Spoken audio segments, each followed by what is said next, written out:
छत्तीसगढ़ की राजधानी जिला रायपुर के तिलदा नेवरा नगर में चखना दुकान के खिलाफ महिलाओं ने एसडीएम को ज्ञापन सौंपा है। बता दें कि छत्तीसगढ़ शासन के आबकारी विभाग ने शराब दुकानों में चखना दुकान संचालन की टेंडर प्रक्रिया जारी किया, जिससे आक्रोशित महिलाओं ने बहुतायत में तिलदा नेवरा तहसील कार्यालय पहुंचकर एसडीएम के नाम पर ज्ञापन सौंपा है। खिलाफत में उतरे महिलाओं का कहना है कि नेवरा सिनोधा मार्ग में संचालित शासकीय कंपोजिट शराब दुकान संचालन के चलते राहगीरों को भारी परेशानियों का सामना करना पड़ रहा है। वहीं अब आबकारी विभाग द्वारा शराब दुकानों में चखना दुकान संचालन हेतु टेंडर प्रक्रिया जारी किया जा रहा है। उन्होंने कहा कि चखना दुकान सड़क किनारे संचालित होने से खासकर महिला वर्ग व छात्राओं को आवागमन में भारी दिक्कतों का सामना करना पड़ता है। चूंकि इसके पूर्व भी संचालित चखना दुकान के चलते अनेक दुर्घटनाएं घट चुकी हैं, संबंधित क्षेत्र में चखना दुकान संचालन से परेशानियों का पुनरावृत्ति न हो, इस हेतु आपत्ति जताई जा रही है।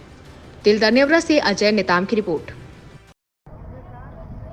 सड़क के किनारा में शराब दुकान है, जेकर कारण से आए दिन दुर्घटना होत रही।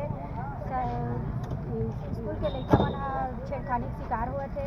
दुर्घटना तो अलग से होते छे, एकरे कारण हमन चखना दुकान के जेन टेंडर निकले है तेला रोके बर सैकड़ों तादाद में महिला मन तहसील ऑफिस में ज्ञापन दे बर आए हैं।